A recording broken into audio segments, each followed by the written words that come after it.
Assalamualaikum warahmatullahi wabarakatuh. Nama Dita Az-Zahraneta, NIM 211111065, kelas 3B, program studi Ilmu Al-Quran dan Tafsir. Di sini saya akan mempresentasikan tugas UAS saya yang di mata kuliah Kajian Kaidah Tafsir, dosen pengampu Ibu Ari Hikmawati. Jadi di sini saya mengambil 5 ayat. Yang pertama, surat Quran Al-Baqarah ayat 228 yang berbunyi wal mutallaqatu yatarabbasna bi anfusihinna thalathata quru, yang artinya wanita-wanita yang ditalak hendaklah menahan diri menunggu 3 kali quru.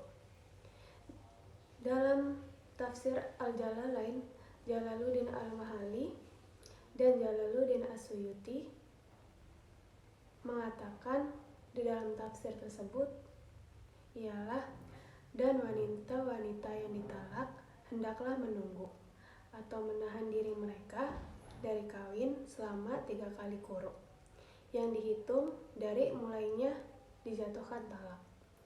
Dan quru adalah jamak dari qara'un dengan mematahkan qaf. Mengenai hal ini ada 2 pendapat.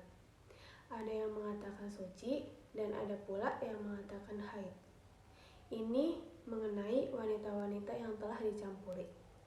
Adapun mengenai yang belum dicampuri, maka tidak ada idahnya berdasarkan firman Allah yang berbunyi, maka mereka itu tidak mempunyai idah bagimu. Juga bukan lagi wanita-wanita yang terhenti haidnya atau anak-anak yang masih di bawah umur, karena bagi mereka idahnya selama 3 bulan. Dan mengenai wanita-wanita hamil, maka idahnya adalah sampai mereka melahirkan. Kandungannya sebagaimana tercantum dalam surat At-Tolak. Sedangkan wanita-wanita budak, menurut hadis, idahnya itu adalah 2 kali quru, dan mereka tidak boleh menyembunyikan apa yang telah diciptakan Allah pada rahim-rahim mereka, berupa anak ataupun darah haid. Jika mereka beriman kepada Allah dan hari akhir, dan suami-suami mereka lebih berhak untuk merujuk mereka. Sekalipun mereka tidak mau dirujuk di saat demikian, artinya di saat menunggu itu, jika mereka menghendaki perbaikan sesama mereka dan bukan juga untuk menyusahkan istri. Ini merupakan dorongan bagi orang yang berniat mengadakan perbaikan dan bukan merupakan syarat diperbolehkannya rujuk. Ini mengenai talak raj'i, dan mereka tidak ada orang yang lebih utama daripada suami, karena sewaktu-waktu masih dalam idah, tidak ada hak bagi orang lain untuk mengawini istrinya. Dan para wanita mempunyai dari para suaminya atau hak-hak yang seimbang. Dan hak-hak para suami atau yang dibebankan kepada mereka secara makruf menurut syariat, baik dalam pergaulan sehari-hari, meninggalkan hal yang akan mencelakakan istri dan lain sebagainya. Akan tetapi pihak suami mempunyai satu tingkat kelebihan tentang hak, misalnya tentang keharusan ditaati disebabkan mas kawin dan belanja yang mereka keluarkan dari kantong mereka. Dan Allah Maha Tangguh dalam kerajaannya, lagi Maha Bijaksana dalam rencananya terhadap hak-haknya Maka inilah di dalam penafsiran kitab Jalalain oleh Jalaluddin Al-Ma'ali dan Jalaluddin As-Suyuti. Jadi ayat di atas ini termasuk kaidah mujmal, karena ayat ini termasuk masih membutuhkan dalil lain dalam ta'yinnya. Kata kuru di ayat ini termasuk lafaz yang mustarok atau memiliki beberapa makna antara haid dan suci. Jadi bisa di antara salah satu mengartikannya bisa haid dan suci. Nah, apabila dipilih salah satu makna, maka harus didukung oleh dalil lain, baik dalam Al-Quran, Sunnah, maupun ijtihad. Jadi, ulasan terpenting dari kaidah dalam ayat ini adalah, jadi di dalam ini kan termasuk kaidah mujmal. Jadi dapat memberitahu kita jika dalam ayat ini, jika kita memilih salah satu maknanya antara haid atau suci, jadi kita harus didasari dan diperlukan dalil lain. Tidak bisa sembarangan karena harus didasari Al-Quran, Sunnah, maupun ijtihad agar lebih jelas.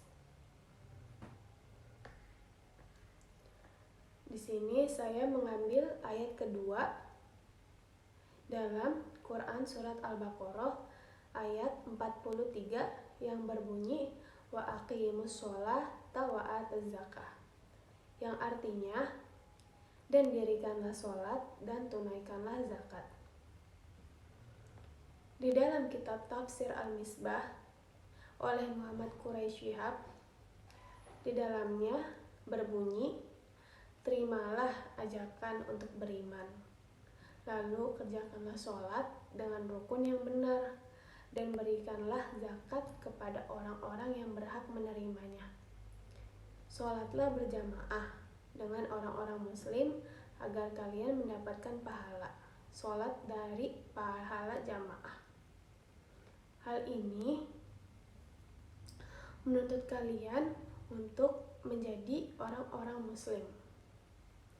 Dan ada juga menurut penafsiran dalam kitab tafsir Al-Jalalain oleh Jalaluddin Al-Mahali dan Jalaluddin As-Suyuti yang berbunyi, dan dirikanlah sholat, bayarkanlah zakat, dan rukuklah bersama orang-orang yang rukuk. Jadi artinya itu sholatlah bersama Muhammad dan para sahabatnya. Lalu Allah Ta'ala akan menunjukkan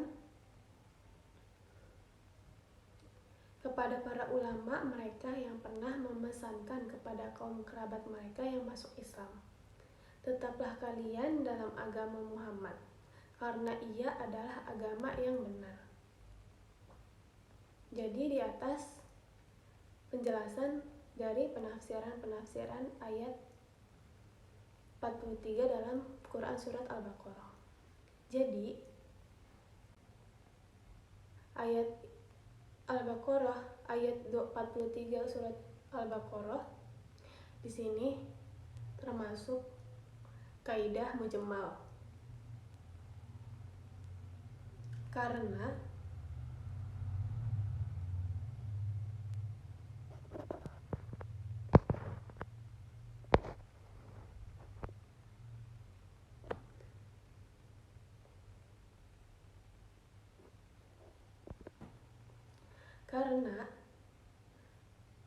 ayat ini termasuk masih membutuhkan dalil lain dalam penjelasan sifatnya. Kata wa aqimus sholah yang artinya dan dirikanlah sholat, di dalam ayat tersebut tata cara mendirikan sholatnya itu tidak diketahui di dalam ayat ini, maka membutuhkan penjelasan. Dan tunaikanlah zakat, di dalam ayat tersebut ukuran zakat yang wajib tidak diketahui, maka membutuhkan penjelasan. Jadi ulasan ayat ini yang terpenting di dalam kaidah tafsir mujmal itu memberitahu kita Kalau dalam ayat ini belum menjelaskan secara detailnya dalam tata cara mendirikan sholat dan ukuran zakat yang wajib itu belum diketahui di dalam ayat ini, maka sangat membutuhkan penjelasan.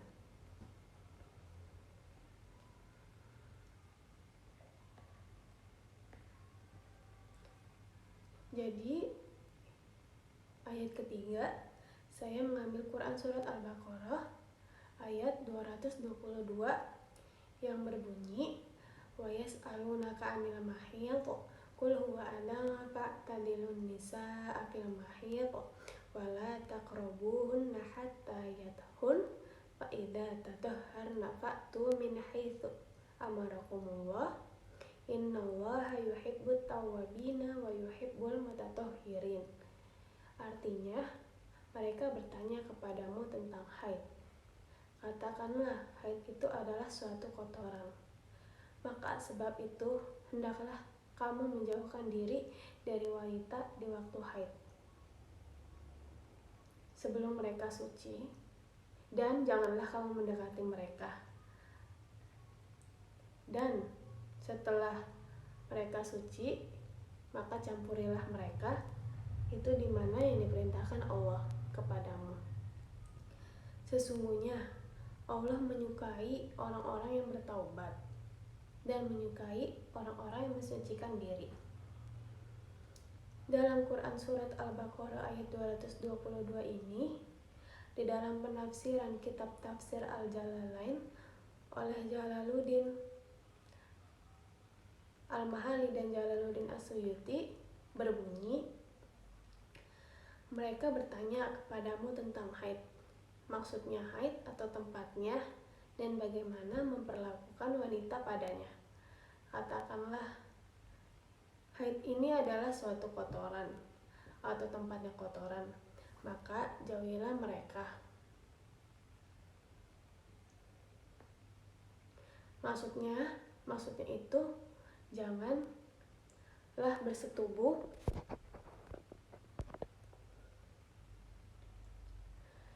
dengan mereka di waktu haid atau pada tempatnya, dan janganlah kamu dekati mereka dengan maksud untuk bersetubuh sampai mereka suci.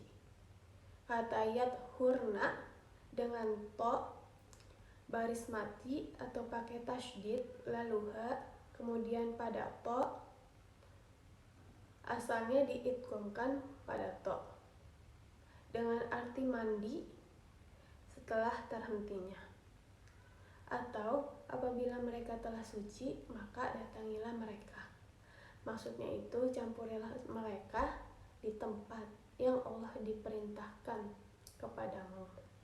Jauhilah di waktu haid dan datangilah di bagian kemaluannya, dan jangan diselewengkan kepada bagian lainnya.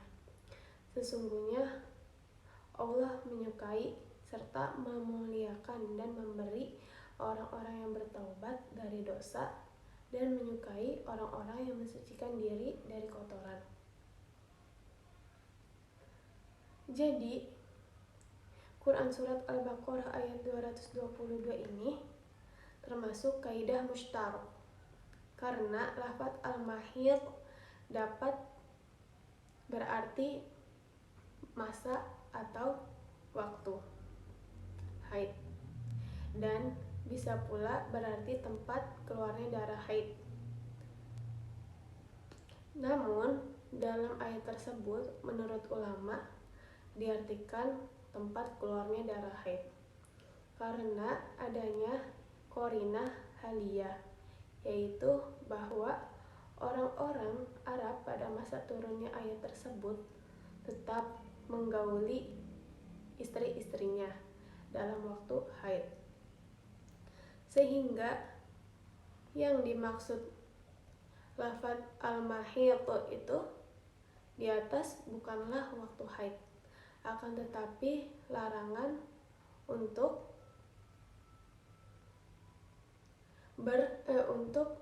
istimta pada tempat keluarnya darah haid.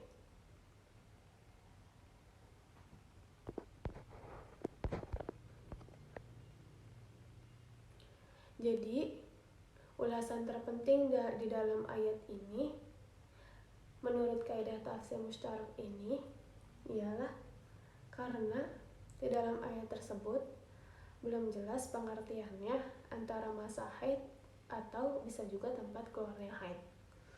Tetapi para ulama mengartikannya sebagai tempat keluarnya haid.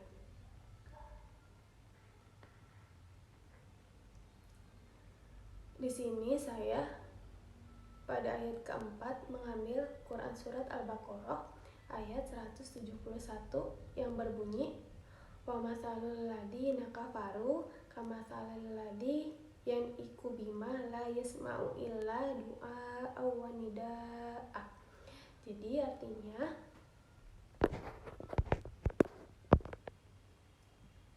dan perumpamaan bagi penyeru orang yang kafir adalah seperti penggembala yang meneriaki binatang yang tidak mendengar selain panggilan dan teriakan. Nah, di dalam penafsiran dalam kitab tafsir Al-Jalalain dalam Quran Surat Al-Baqarah ayat 171 ini berbunyi dan perumpamaan menjadi sifat orang-orang kafir serta orang-orang yang mengajak mereka kepada petunjuk adalah seperti orang yang memanggil binatang, berteriak memanggil yang tidak dapat didengarnya selain berupa panggilan dan seruan saja. Artinya, suara yang tidak dapat diketahui dan dimengerti maknanya. Maksudnya, dalam menerima nasihat dan tidak memikirkannya, mereka itu adalah seperti hewan yang mendengar suara penggembalanya tetapi tidak paham akan maksudnya. Atau mereka tuli, bisu, dan buta sehingga mereka tidak mengerti akan nasihat. Jadi, sebelum membahas kaidah pada ayat ini, saya akan menjelaskan secara singkat bentuk-bentuk kaidah ziyadah, yang dimana di sini saya akan menjelaskan dulu secara singkat bentuk-bentuk kaidah ziyadah. Ada 3 kaidah.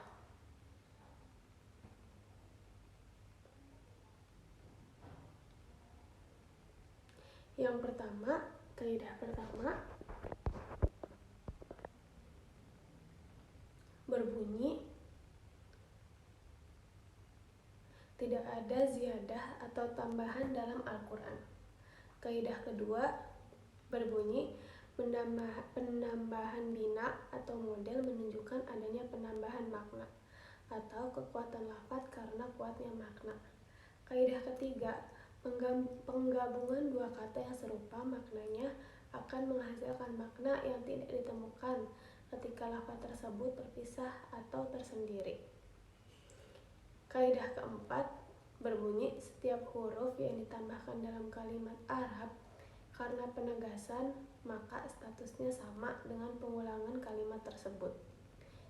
Jadi dari keempat bentuk kaidah ziyadah itu dalam Quran Surat Al-Baqarah ayat 171 termasuk kaidah ziyadah yang ketiga yang dimana penggabungan 2 kata yang serupa maknanya akan menghasilkan makna yang tidak ditemukan ketika lafaz tersebut terpisah atau tersendiri. Jadi di dalam ayat ini terdapat pengulangan lafaz nidaun setelah kata doa. Nah, pengulangan kata nidaun tersebut menguatkan makna yang tidak terdapat pada lafaz doa. Kedua lafaz tersebut bermakna pemanggilan. Akan tetapi pemanggilan tersebut bisa dengan jarak jauh maupun jarak dekat, maupun orang tertentu dan umum. Jadi dalam memenuhi panggilan bisa dengan perbuatan atau dengan suara. Namun dengan penggabungan 2 kata tersebut, maka makna-makna tersebut tercakup di dalam keduanya yang tidak didapati ketika dia sendiri-sendiri. Jadi ulasan terpenting dalam kaidah tafsir az-ziyadah dalam Quran Surat Al-Baqarah ayat 171 ini ialah terdapat pengulangan makna dalam ayat tersebut. Tetapi dengan penggabungan dua kata itu membuat makna itu tercakup di keduanya yang tidak didapatkan jika mereka sendiri-sendiri.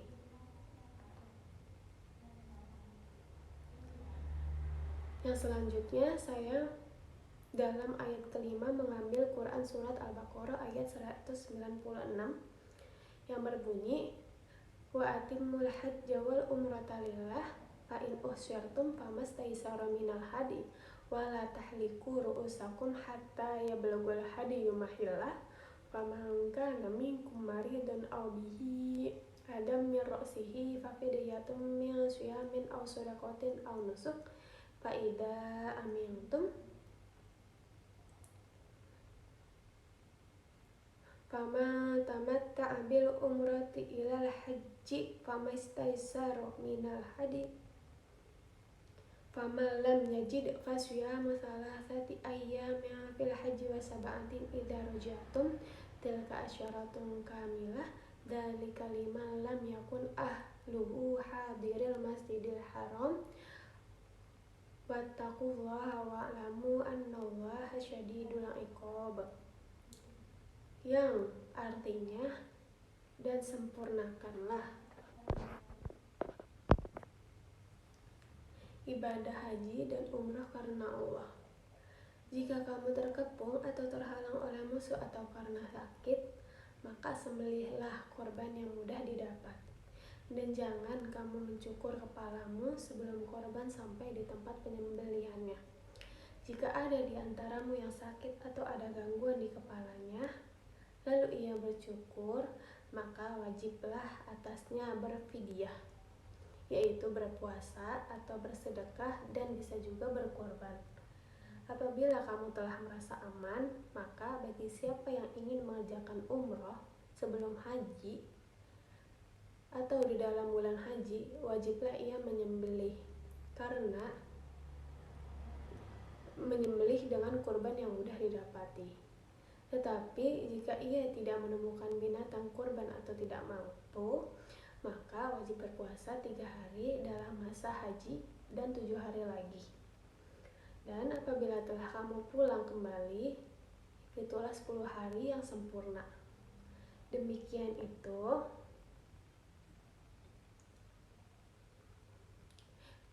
atau kewajiban membayar fidyah bagi orang-orang keluarganya yang tidak berada atau di sekitar Masjidil Haram atau orang-orang yang bukan penduduk Mekah.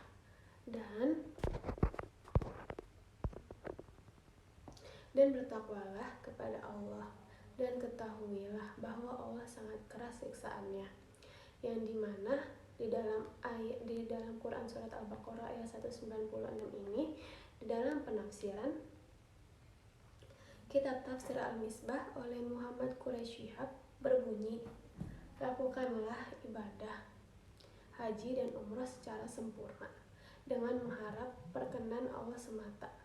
Janganlah kalian melakukannya untuk kepentingan dunia, semisal prestis dan sebagainya. Jika di perjalanan kalian dikepung musuh, sedangkan kalian telah berniat haji dan telah mengenakan pakaian ihram, maka kalian boleh melepas pakaian ihram itu setelah mencukur rambut. Sebelumnya, kalian harus menyembelih kurban yang mudah didapat, seperti kambing, unta, atau sapi. Lalu sedekahkanlah kurban itu pada orang-orang miskin, dan janganlah kamu mencukur rambut kecuali setelah menyembelih kurban. Barang siapa telah berihram, kemudian ada gangguan di kepalanya karena sakit atau luka di kepala, maka ia boleh mencukur rambut. Tetapi ia diwajibkan berfidyah, yaitu dengan berpuasa selama 3 hari. Atau bersedekah dalam bentuk makanan pokok kepada 6 orang miskin, atau menyembelih seekor kambing yang disedekahkan kepada fakir miskin. Dan bila berada di negeri yang aman dan damai, yang tidak dihalangi oleh musuh, kalian boleh melakukan umroh lebih dahulu atau tamattu hingga tiba waktu haji. Lalu Berihramlah untuk niat haji. Di sini kalian diwajibkan menyembelih seekor kambing yang dagingnya disedekahkan kepada fakir miskin di tanah haram. Jika kambing sulit didapatkan atau kalian tidak mampu mengeluarkan dana seharga kambing, maka berpuasalah selama 3 hari di Mekah dan 7 hari sekembalinya kalian ke tengah-tengah keluarga. Kewajiban seperti ini hanya dikhususkan bagi mereka yang bukan penduduk kota Mekah. Bagi penduduk kota Mekah, tidak diwajibkan apa-apa ketika melakukan haji tamattu. Jadi, penafsiran tersebut sudah dijelaskan di dalam di dalam tafsir Al-Misbah oleh Muhammad Quraisy Shihab dalam Quran surat Al-Baqarah ayat 196. Nah, jadi selanjutnya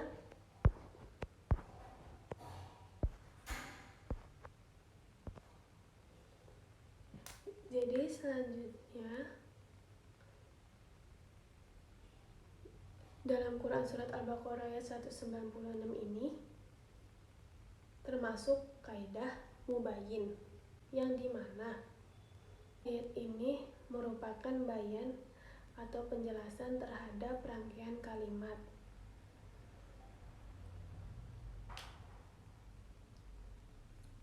Sebelumnya, mengenai kewajiban mengganti kurban atau menyembelih binatang bagi orang-orang yang tidak menemukan binatang sembelihan atau tidak mampu untuk membeli hewan untuk kurban. Jadi, ulasan terpenting dalam ayat ini dalam kaidah mubayyin karena di dalamnya menjelaskan rangkaian kalimat sebelumnya membahas tentang kewajiban mengganti korban bagi orang yang tidak menemukan binatang untuk disembelih dan orang yang tidak mampu untuk berkorban.